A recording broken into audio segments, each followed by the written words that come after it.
मीराबाई संवत 1573 यानी कि 1573 के लगभग चोकड़ी नाम के गांव में मीराबाई का जन्म हुआ। उनके पिता मेड़ता के राठौर रतन सिंह जी थे। उदयपुर के राणा सांगा के बड़े राजकुमार भोजराज से मीरा का विवाह हुआ, किंतु मीरा जन्म से गिरधर गोपाल की थी। बचपन से ही श्री कृष्ण में उनका परम प्रेम था। विवाह के समय भी गिरधर गोपाल की मूर्ति से ही उन्होंने भावरे फेरी थी। विवाह के कुछ ही दिनों बाद कुमार भोजराज का देहांत हो गया, परंतु मीरा पर इसका क्या प्रभाव पड़ना था। वे तो परम पुरुषोत्तम गोपाल का वरण कर चुकी थी।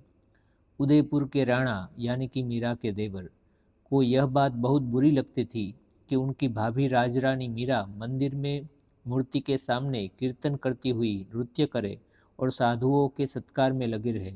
इसमें राणा को अपने राजकुल का अपमान जान पड़ता था। उन्होंने मीरा को भजन कीर्तन करने से रोकने का बहुत प्रयास किया। जब किसी प्रकार सफलता न मिली तो उन्हें विष देकर मार डालने का निश्चय किया। राणा ने मीरा के पास चरणामृत बनाकर विष भेजा। मीरा ने प्रसन्नता से उसे पी लिया, किंतु जिसके रक्षक त्रिभुवन के स्वामी हो उसे कौन मार सकता है। मीरा के लिए वह विष भी अमृत हो गया। इसके बाद मीरा चुपचाप राजमहल से निकल पड़ी। पैदल चलती, अनेक प्रकार के कष्ट उठाती वे वृंदावन पहुंची। वृंदावन में श्री जीव गोस्वामी के दर्शन मीरा को हुए थे।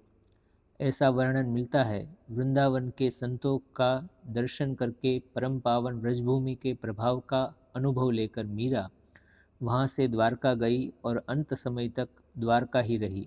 मीरा के उदयपुर से चले जाने के बाद राज्य और राजधानी में रोग, शोक, अकाल आदि बार बार पड़ने लगे। लोग दुखी रहने लगे। अंत में राणा ने मीराबाई को मनाकर वापस बुलाने का निश्चय किया, किंतु मीराबाई उदयपुर फिर नहीं लौटी।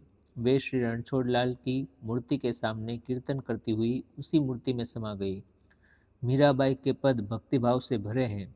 उनके पदों का विद्वानों में भी बड़ा आदर है।